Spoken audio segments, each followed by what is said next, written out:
انا ساكت اهو. ايوه. ابني بقى اتجوز واحده بقاله 7 سنين. ماشي. ومخلف 3 صبيان. طيب. زي الفل الولاد. طيب. فهو شغال شغلتين، شغل حكومه ويخرج عنده ورشه بيشتغل، والله كله لها ولولادها. يعني ابو ال3 ولاد ابنك بيشتغل لمراته ولولادها؟ ايوه. ولادها من راجل تاني؟ لا ابنه. طب يبقى على ولاده يا حاج. ولاده. ايوه. ولادها ليه يا حاج؟ ايوه. معلش. انا قصدي انت عارفه ممكن عيله صحفيه هبله ما تعرفش حاجه تقول ورد على الست كده وعمل لها كده.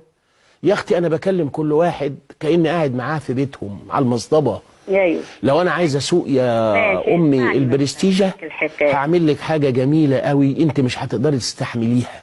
خليني كده بفطرتي وطبيعتي مع الخلق وهم يفهموا لغتي وانا افهم لغتهم، وده سر نجاحي على فكره. المعلومه الجامده قوي بتنزل حلوه قوي وزي السكره. صح يا ام محمد؟ ايوه. يبقى احسن لك تقولي يا اختي على اولاده، لان لما تقولي عليها وعلى اولادها يبقى كانها جايباهم من راجل تاني. اصل دلوقتي هي بقى ايه؟ لما لقيته شغال بقى كده شغلتين بتقول لك هو مش فاضيلي. اخص عليها. وبتقول لك يطلقني عشان اتجوز واشوف حد ياخد باله مني ومن ولادي. عندها الجرأة كده؟ قالتها لي انا في وشي كده.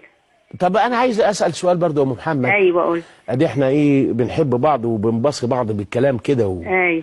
وقاعدين في دريم في بيتنا. احنا مش قاعدين عالة على حد. ايوه. ايه المناسبه اللي قالت لك فيها الكلمه دي؟ علشان هو بيطلع من الشغل على الورشه بيبقى فيه ناس مستنياه عشان الشغل مثلا. ايوه.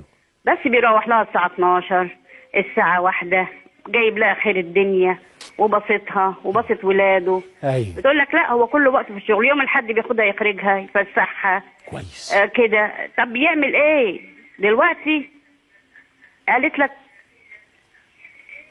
قالت لك دلوقتي لا مش عايزاه، عايزه تطلق عشان هو مش فاضي. سؤال تاني يا ام محمد. نعم. صلي على النبي عليه الصلاه والسلام. انت يعني انا بس هتصور حاجه وانت انا ما اعرفهاش، انت اللي تعرفيها وانت اللي هتردي. قول. تعتقدي انها بتتكلم جد ولا بتهزر؟ استني بس استني. ما انا ليا حاجه في نافوخ. بتتكلم جد فعلا ومش عايزاه ويلا يطلقني، ولا بتقول كده زي اللي بتهدده عشان يهتم بيها سنه؟